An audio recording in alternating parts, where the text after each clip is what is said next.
This is Pet Life Radio. Let's talk pets. You've had a long day at work, and you can't wait to just get home, take off your shoes, plop yourself down in your favorite chair, and relax. You walk up to your tranquil residential home and your neatly manicured lawn in your quiet suburban neighborhood, put the key in the lock, open the door, and... Yes, the pets have gone wild!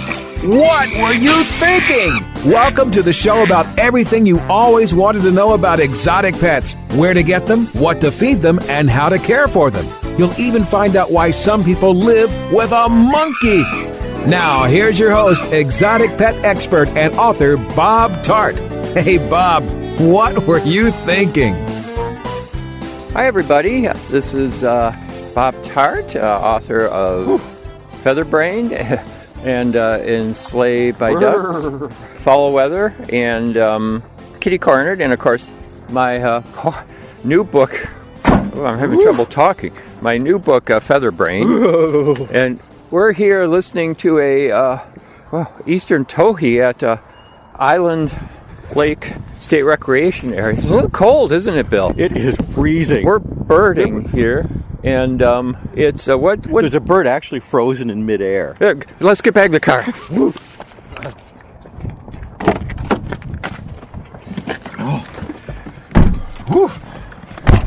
Oh, is there some way? Let me get the heater going. Is there some way that we can just bird from the car here? I think so. I mean, it's down to 50 degrees. No one birds when it's 50 degrees, do they? Birds don't bird when it's 50 degrees. No. Ooh. Let's see. Okay, here we go. So I'm here with book character Bill Holm. Excellent. And book character Bill Holm and I were in Ann Arbor last night at the Ann Arbor District Library with morning drive show host Martin Van Dyke from what station is that, Bill? It's 107.1. 107.1. Something or other. Yes. Local radio personality, and he was kind enough to put his career on the line and arrange for us to speak at the Ann Arbor District Library. What a time we had. Yes, and we tuned in the radio station this morning, and he was gone. Yep, so it's too bad. It is too bad. Yeah, I mean, he took a gamble, and, of course, the librarian who invited us, she announced her early retirement, too, so... So here we are at Island Lake State Recreation Area, and we were thinking that, we do so many podcasts from the same 2 or 3, well, actually only 2 places. So it'd be nice to do a live birding podcast from somewhere else. And so here we are on the way back. We're in lovely Brighton, Michigan. And there's another big advantage, too. And that big advantage is that we go to Muskegon Wastewater sometimes, and I like to check eBird. And what is eBird? eBird is a online site, ebird.org, where you can see what other people are seeing in the way of birds at any given area, and of course you can post your own sighting. And at Muskegon Wastewater, there are, to date, 512,352 checklists posted. That means that many birders have posted checklists of birds they have seen at Muskegon Wastewater. But here at Island Lake State Recreation Area, there are only 3 checklists posted. And 2 of those are ours from years past. And so we figured this is a place that has not been birded out. Excellent point. In fact, there's nobody here. We are the only people here, including the birds. Right, although we did hear that towhee, that frigid-sounding towhee. That was my throat quivering in the cold. Oh, okay. I wasn't sure what that was. I thought that was a towhee. So we're going to do some birding here and perhaps take you along with us. But I want you to know that... you don't have to go if you don't want. I mean, you can always opt out at this moment. They're coming. You're coming with us. So we'll do some live birding, and I just may recount some of my recent birding adventures that Bill was not able to join me on because Bill had some actually worthwhile things to do. Well, yeah, I had to catch up on my naps for one thing. Yeah. And then there were a few TV shows I wanted to watch. There's an old Dateline I wanted to watch. Well, one thing we're going to offer you today is all the regular features on what were you thinking that people download the show to hear. These are Such as? Our regular features, of course, just the birds, ma'am. Oh, yeah. Oh, boy. Start out big. Out big. Photography corner. Classic. And, of course, the Fermentation Nook. Well, that's my favorite spot. Yeah. Now, some people say, all right, you got a program about birding, so why do you have a feature called the Fermentation Nook? That was my thought, really. But, the reason why is it's just part of the fun of this podcast. So let's talk a little bit about that. About the fun of the podcast? On a hot day, nothing is more refreshing than a gulp of fermented milk. Right? I got a lot of friends who, what's the date today? This is April 20... April 2-1. It is? Oh, that's right. April 2-1. And do you know, Bill, that we were here on this exact date 4 years ago? Are you kidding me? Nope. 4 years ago, we were at Island Lake State Recreation Area on April 21st, 2017. Well, that's today. I know it. That's incredible. Yeah, the same date 4 years ago. So it's April, and lots of my friends have just gotten back from spring break in Mongolia. And they're telling me how much they enjoy that fermented mare's milk. And now, here on Photography Corner, we're going to tell you how you can ferment your own milk. We don't have mare's milk, but you can use on Photography Corner. Yes. Well, these are blending segments, aren't they? Well, we'll get to the fermentation. We're going to get to the Fermentation Nook a little later because I have some tips on f-stops that I want to share. The way you're bound. You keep this podcast going at a good clip. I do. And I kind of fall behind. Now, would you pronounce the fermented milk beverage kefir or kefir? I'd say kefir. And I think you're in the same corner with Robert Bly because he was always quoting the me out poet of here. Kefir. What? The kefir is in my heart, and it entered the snow that was falling on my wife's wrist. There's a field between good and evil, between a towhee and a lark. I'll meet you there. Right? That is a good one. That is a good one. So you might say, okay, Mr. Robert Bly, what is kefir or kefir? Well, it's a yogurt-like drink. Yogurt-like? It's a yogurt-like drink that's fermented. And you can ferment it at home. Now, you might say, why do I want kefir? Well, here's the thing. You might be taking yogurt for the probiotics in it. But yogurt is a lot like Island Lake State Recreation Area. You're only going to get 3 probiotics. Okay? Just like the 3 lists. Okay. But kefir is like Muskegon wastewater system. They both use fermentation. Does it taste like that? Yes. And also there are 512,352 strains of probiotic in a refreshing glass of kefir. Kefir? Kefir. Now, I know you were asking me, Bob, how do you make kefir? How do you make it? Well, Donald Sutherland gets together with who? He does. Yeah. With produced kefir. Yeah. What? Yeah, with Farley Granger. Farley Granger. Yeah. So all you do, just to make this short, all you do is you get some kefir grains. They look like little cauliflowers, but they're creatures. They are creatures, and they love drinking milk. So you buy some kefir grains. I got mine from the Kefir Lady online. How do they mind looking like cauliflower? No, they love it because it gives them more surface area to drink milk. So you just take a tablespoon of kefir grains, put them in a glass jar, and cover it with milk, 3-4 cups of milk, and that's feeding that little creature, that kefir grain creature. And by the next morning, you've got yourself a fermented milk drink that's loaded with goodness, just brimming with probiotics, sour and fizzy. Who needs mare's milk when you can get whole milk kefir that you have brewed yourself? Oh my God, that sounds really good. Yeah.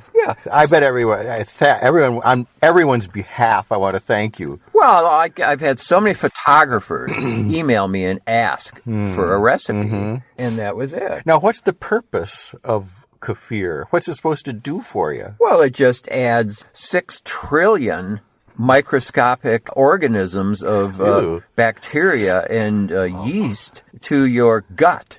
And you know, a healthy life begins with a healthy gut.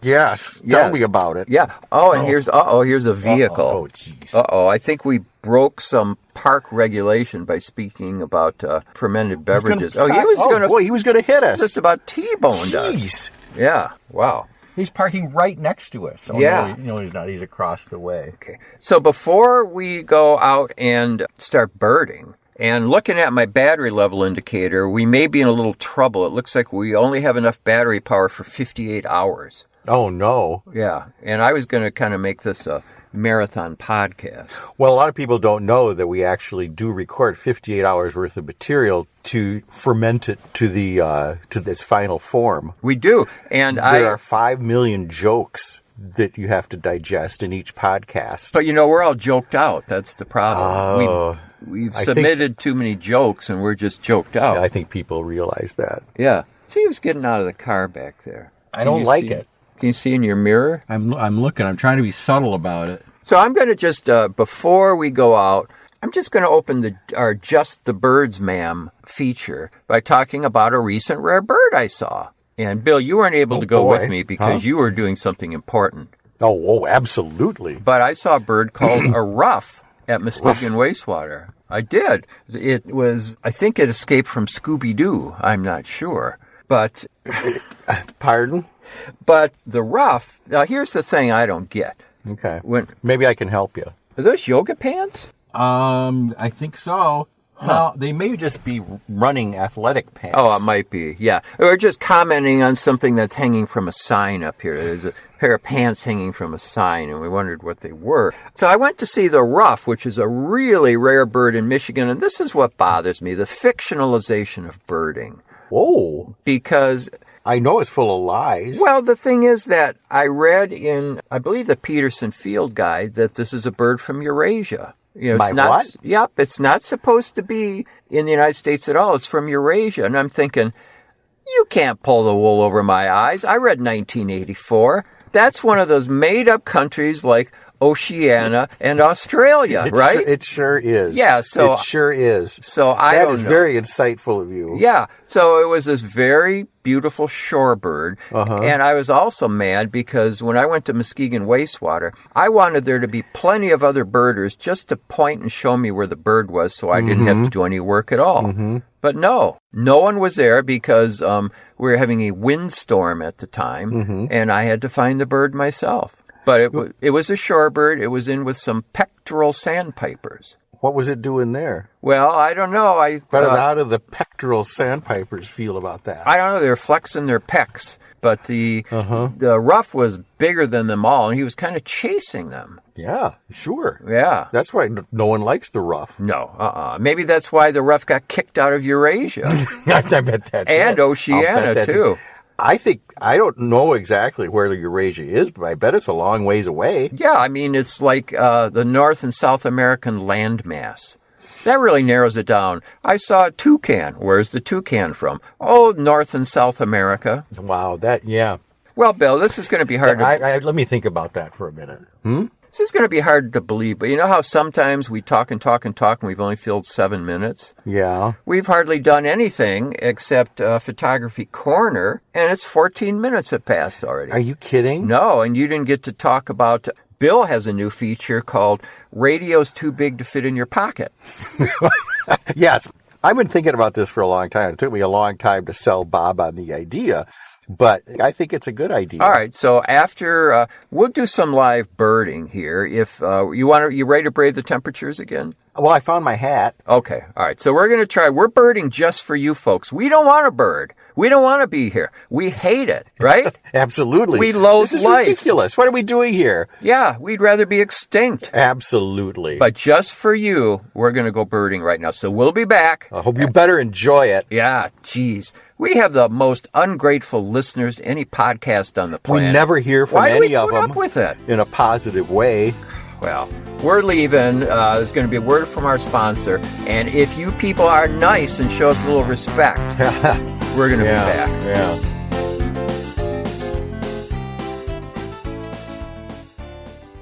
Not pumped about cleaning the litter box? Try World's Best Cat Litter Zero Mess, the litter that gives you 2 times better clumping and more odor control with less litter. That's right. You scoop once and you're done. No chiseling, no scraping, no crumbling, no problem. Looking for fast and easy litter box cleanup? Zero Mess. Try it. You're welcome in advance. Save $2 on World's Best Cat Litter. Visit www.saveonworldsbest.com. Let's Talk Pets on PetLifeRadio.com.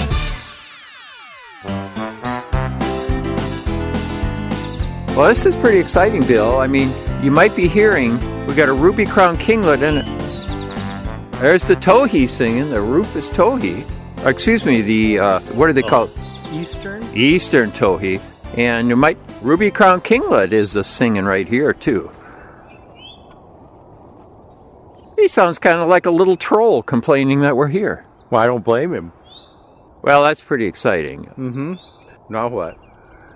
Well, I think it's time to get in the car and go home because, well, we've been here 7 minutes. But we're going to keep going. We're going to go a little further. We're going to go a little further, and if we...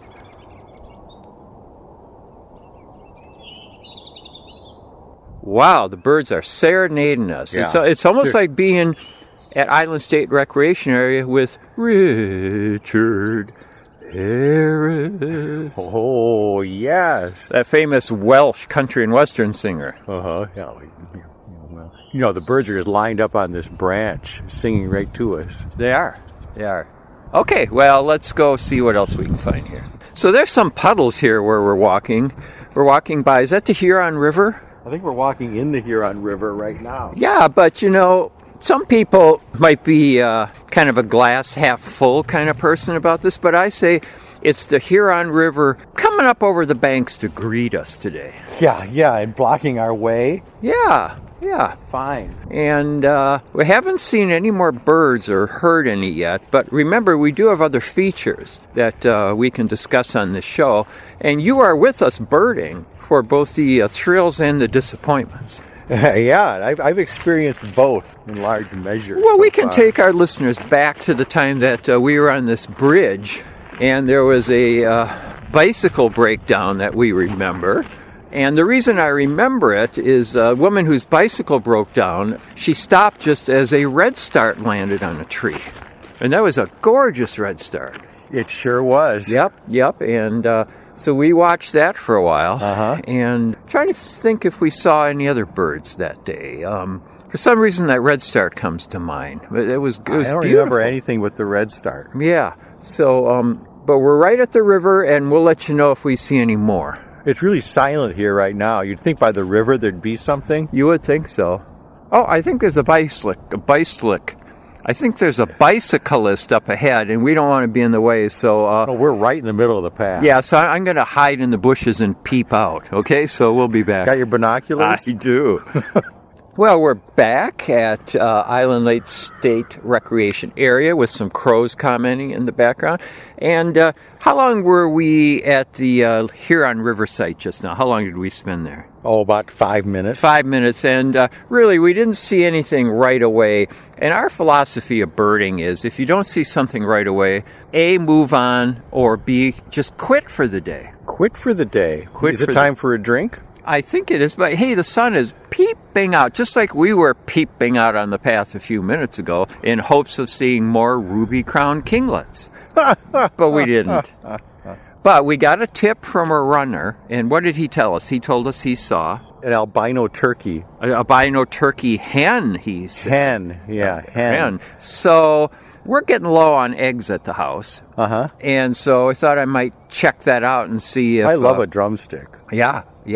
And right now, we moved to a different part of the park, and after that, frankly, I'm getting sick of birding today already. Well, you know, there's just too many birds. You get tired of it. Yeah, very we get quickly. tired of the relentless of... bird. Yeah, I mean, we saw at least 3 or 4 kinglets and 2 towhees, and that's about enough.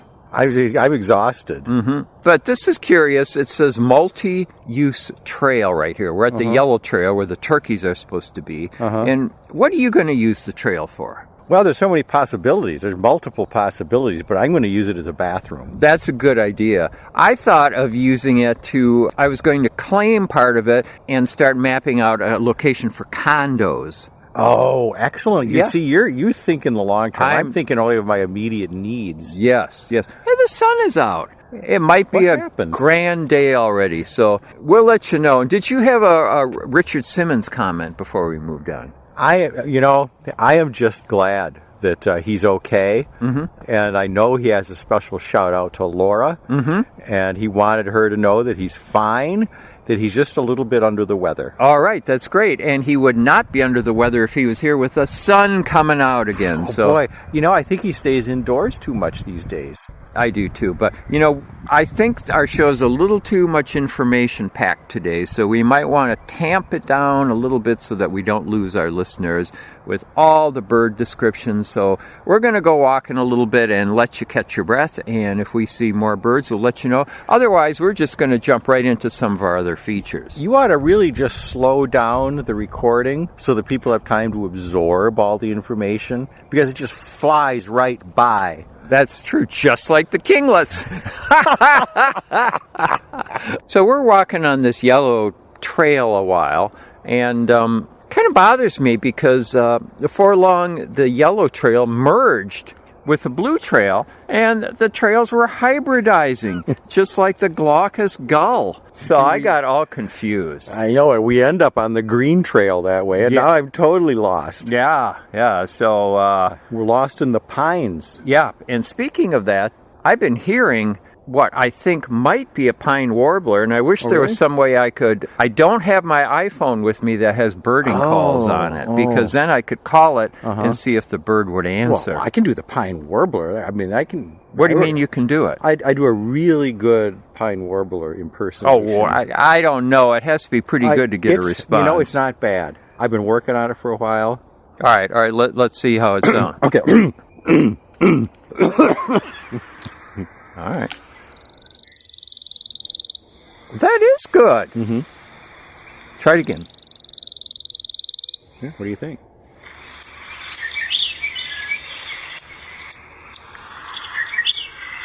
Wow, you do all the ambient background sounds as well. That was amazing. It's all in the throat. Wow. That's great. Uh-huh. Well, this part of the yellow trail, we did not see the turkeys. By the way, that didn't work. The pine warbler did not show up. No. I mean, I just started walking right away because I saw a bird take off looking kind of humiliated. Mm-hmm. And I think it's because you sounded like the dominant alpha male pine warbler in this area. And look out. And so that's it. So we're going to go to the Kent Lake because we've spent another, 4 minutes on this trail. Yeah. And, you can't give these trails all day, can you? Well, heck no. I mean, if there's birds, there's birds. If there's not, there's not. And plus, there's been this cardinal singing while we were walking. Shut up! Trying to hear the birds. Yeah, the cardinal, Jeez. Gosh. And so, and a titmouse was singing. Yeah. I got a stick and chased that thing off.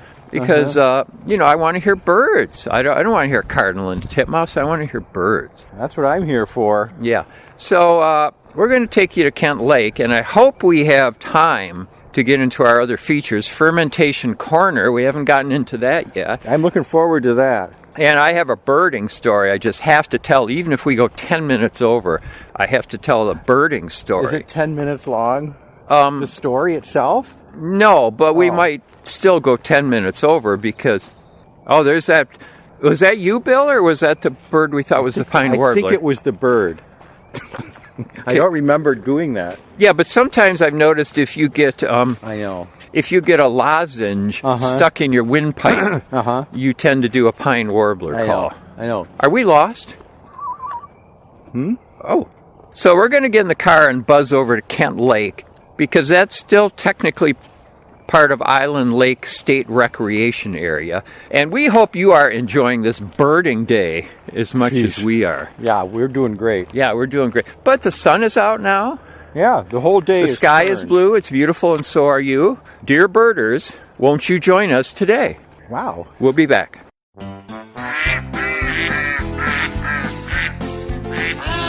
What Were You Thinking? We'll be right back after Bob gets the ducks out of his living room. Don't go away. Retrievers, Labradors, Goldens are the main breeds that come through our door, but we'll train anything with 4 legs and a tail. My husband and I own a kennel. We train hunting dogs and also have a boarding and grooming business. Our dogs, they're athletes, and we feed a very quality food. You can't get enzymes in a commercial dog food because they cook it at such a high heat that so much important nutrition is just cooked right out of it. But adding Dynovite to their diet has every single dog in my kennel looking better than they have ever looked. DINOVITE.com. 859-428-1000. The omega-3 fatty acids. Flaxseed, zinc, alfalfa. The digestive enzymes that are cooked out of regular dog food. Dynovite is nutrition. If you want the dog to be healthy, you got to feed it something healthy. DINOVITE. Dynovite's the bomb. 859-428-1000. 859-428-1000. Dynovite for life. DINOVITE.com. Let's talk pets Let's talk pets on Pet Life Radio. Pet Life Radio. PetLifeRadio.com. Okay, ducks are in the pond, rabbits in his hutch, and monkeys... Ow! In my car! Oh, okay, well, I go check my insurance policy. We'll turn you back over to Bob. Hi, Bill. Oh, hi, Bob. Here we are back at Kent Lake after fleeing that path where all that hybridization was going on. It was embarrassing. It was embarrassing. So we decided to go to Kent Lake because in years past we heard a brown thrasher here, and we did not see or hear a brown thrasher. But would you like to describe what we did see pulsing? I was just driving down the road to Kent Lake, and we both see this bird in the middle of the paved road. And guess what it was? I don't know. What was it? It was a woodcock. That's right. It was a woodcock, and it was doing its little woodcock dance. It was so cute. I've never seen that. I haven't either, but do they do that for other woodcocks, or do they just sort of enjoy dancing? I didn't see any other woodcocks. I think they enjoy dancing, and I guess if you have a snout like that... Oh. I mean, those woodcock, I think that's the ornithological term is snout, isn't it? Yeah. And he was just kind of waving his snout, but he does this little dance where he kind of moves forward and backward, moving backwards. I mean... Isn't it kind of like that Pee-Wee Herman dance? It is, like the one with Tequila playing. Yeah, it was like that. Yeah. So that was pretty exciting. I tried to get pictures, but Bill's mirror was in the way, and I apologize for ripping the mirror off your car, but you know, you don't really need that, do you? No. I never look behind me. I only look ahead. Mm-hmm. Here's some folks with a baby in a stroller coming by. Maybe they're going to ask us where the yellow trailhead is. I don't know. Oh, they're pointing at They're pointing at the white turkey. Yeah. Yep. I can't quite see it from here, but anyway, getting back to Kefir. Oh, please. Did you know that 85% of the antibodies in your body live in your gut? Oh, don't tell me that. Yeah, they do. And so that's why it's a good idea to just fill your gut. I thought my whole body was filled with antis. Different antis. You have antisocials. Yes, running through me. Yes. So it's a good idea to just pack your gut full of yeasty goodness and bacterial splendor by drinking kefir. Oh, okay. Well, that's a great idea. That sounds very appealing. Yep. So I apologize for extending Photography Corner a little. Is it Photographer's Corner or Photography Corner? I can never remember which. I think if you're focused on the audience, it's photographers. Oh, okay. Well, I have two quick birding stories, unless you... should we postpone for Maggie Marsh? Did you notice at our talk last night, one or two people called it Maggie Marsh instead of McGee Marsh? Mm-hmm. Which is correct. Yeah, tain't funny, Maggie. A lot of our younger listeners will get that joke. So I have a couple quick stories. But I mean, do you want to, our department, radios that are too large to fit in your pocket, did you want to wait until next time for that, or did you want to do that this time? What? Okay. Radios are too small.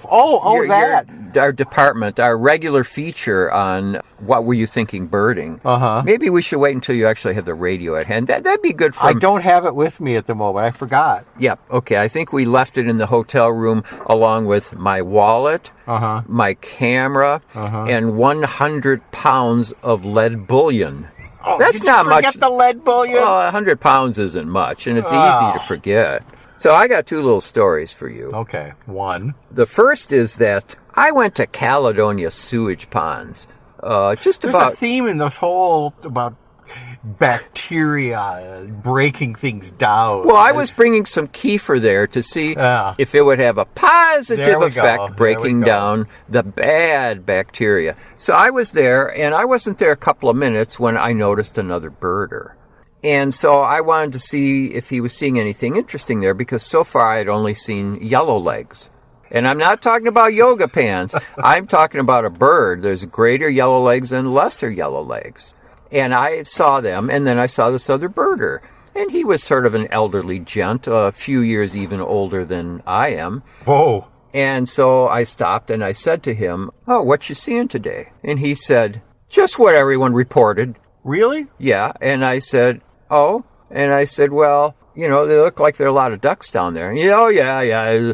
Canvasback and buffleheads and redheads. And he named other few off. And he was very dismissive of the whole thing. Doesn't surprise me. And I said, now get this. Yeah. I said to him, "Oh, well, I'm happy to see them because I have a year list and those would be my first ducks of those kind for the year." And he said, "Why? Why is that? Why haven't you been out yet?" Really? Yeah. You're kidding. No. What? Where is that guy? I don't know, but I just thought, number one, what business is it of yours? Are you the birding police? What do you care when I get out to see birds? Whoa, that is a really good point. Yeah. So I was just kind of, I don't know. I don't understand that. It doesn't, truly, it doesn't surprise me. I think birders, as a rule, are generally just sort of, someone's shooting. Someone's shooting, too. I think we better get out of here. Yeah, we will. Boy, we shouldn't have closer. This show is being simulcast on WCHIEF AM 1480, and I'm afraid someone just heard us talk about that woodcock and blasted it. I think so. Yeah, they're coming to kill us. Yeah, that's possible too. But I kind of put one over at him, this birder at the end, because I had noticed his car when I came in, and I said, "By the way, is that your Ford that's parked right outside the gate around the ponds?" And he says, "Yes." And I said, "You're not allowed to park there. You have to park on the street, off the property completely, because otherwise they're not going to like that here, and we could be denied access. Birders could be denied access to the sewage ponds." Good for you. Yep. And he said, I'm glad you told me that. That's the thing. Birders, then they back down instantly. Yep. So I was glad at that little victory. It made my ego swell. I'll bet you felt great. I feed my ego every chance I get. Did you go out and have a nice ribeye after that? I did. And I have one other little birding story I could tell. Do you think we have time? Oh, I'm sure. Well, here's the thing. I heard that there was a northern mockingbird at Ionia State Recreation Area. It was reported there. And it was by the equestrian training grounds, which I don't ever usually go to. So I went there, and there was a field. And at the field, I didn't see the mockingbird. And so I didn't have a recording of a mockingbird, but I had a recording of you imitating a mockingbird. If only I were there, but if you have my recording. I had your recording when you were doing your mockingbird impression. Okay. So I played that, and I heard what I thought was the mockingbird responding from across the field. Now, here's the thing. Mm-hmm. Forgetting that, it turned out I was wrong and it was a brown thrasher. But here's the thing. I found that out later after I reported it. Oh, no. Yeah. But we'll forget that embarrassment. But here's the thing. The whole time I was there, this is kind of a woodsy area. Then there's a fence. Then there's a big-ass field, if I can use that phrasing. I don't know, Mark. And Mark Winston? We'll have to Mark Winter. Winter? But, of course, his censor is Mark Winston. Yes, okay, sorry. So, but the whole time I was there trying to hear this, what I thought was a northern mockingbird, I heard shouts in the background and other noises way in the background. And then when I decided I could probably cut across the field, and I went through some wiry brush to start crossing the field, the shouts got louder. A dog... People yelling at you to get out of there? It's worse than that. A dog appeared over a rise, and then some horses, and the people yelling louder and blowing whistles. So it was some kind of a cult of people on horseback and dogs they're training for some purpose, yelling at them and blowing whistles. And frankly, I did not feel comfortable being out there. I kind of looked like a stick anyway, and I could see this dog running and grabbing me and fetching me and bringing it back to one of the people on horsebacks. And I don't know who these people are. There could be, militia. I don't know what kind of people do this. Exactly. I mean, would you hang around with people on horsebacks shouting and training dogs? Certainly not if they're blowing whistles. Right, the whistle part pushed it over the edge. Boy. Yeah. Is that what equestrian training is all about? I don't know, but I was afraid. If any of our listeners are into this equestrian training, we will preserve your anonymity if you want to tell us really what the scoop is on it. But I just felt funny. I felt exposed out in the field, so I pushed back through the wiry brambles. Wow. And I got in my car, and of course the bird has stopped singing because people were blowing whistles. Yeah. Yeah. What a disappointment. I know, it was a disappointment. So that's another tale from the land of birding. And that's just part of Just the Birds, Ma'am, our regular feature on our show. Birds. What were you thinking? What were you thinking? That's right. So, Bill, any other closing thoughts as we sit here in front of beautiful Kent Lake in a shabby structure with the door open with some goods inside that look ripe for the plundering? I'm headed over to that building. Okay. So I got dibs on what looks like a picnic table plank. Okay. I'm taking the inoperable Coke machine. All right. Well, thanks everyone for joining us on another exciting bird-filled birding adventure on What Were You Thinking Special Birding Edition, Special Ann Arbor Featherbrain Birding Edition. And we will see you. Is that the official title? And our next time we get together, I believe, will be in Taint Funny McGee Marsh, correct? Yeah. I'm of that age when every time you say it, it makes me laugh. Yeah. Remember when we used to turn on the radio and listen to Charlie Chaplin? Oh, God, that what was a voice. So good. Yeah. He's one of the best crooners ever. So thanks to our fans and listeners. Thanks to Pet Life Radio, to Mark Winter, and you can email me, and please send me all the spam about your horse products that you would like me to sell. Bob@PetLifeRadio.com, and I also welcome continued entreaties from Chinese manufacturers to sell heavy industrial goods. I get that. Do you machine. get those? Yes, all to Pet Life Radio to me. And I feel honored. I'm thinking of buying a lathe the size of my house one of these days. Well, it's not a bad idea. Yep. And I'm on Facebook. You can look me up on Facebook. Bill, do you want people to friend you on Facebook? Nope. Okay. And I interrupted you. Anything else before we close here? No, I think we've covered everything. It's hard to believe we did because there's just so much here today. I can't really think of anything else. Okay, so bye-bye.